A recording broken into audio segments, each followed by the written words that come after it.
dərddir, nə müsibət, nə bəladır çəkirəm. Üzülür ümidlərim, tək əcələ göz dikirəm. Bizim eşq bağçamızın gülləri saldı əbədi. Açmayır gözlərimin yaşını hər gün tökürəm. Baxıram cavanlara, hamı gülür, hamı danışır. Doğrudan maraqlıdır, həyat qaynayıb qarışır. Amma mən cavanlığımı sevgimə qurban verirəm. Qara saçlar ağarır, bel bükülür, üz qırışır.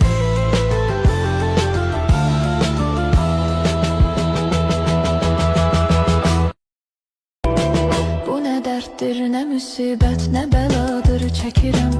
Üzülür ümidlərim, tək əcələ göz dikirəm.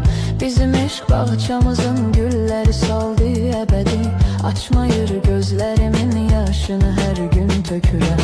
Baxıram cavanlara, hamı gülür, hamı danışır. Doğrudan maraqlıdır, həyat qaynayıb qarışır. Amma mən cavanlığımı sevgimə qurban verirəm. Qara saçlar ağarır, bel bükülür, üz qırışır.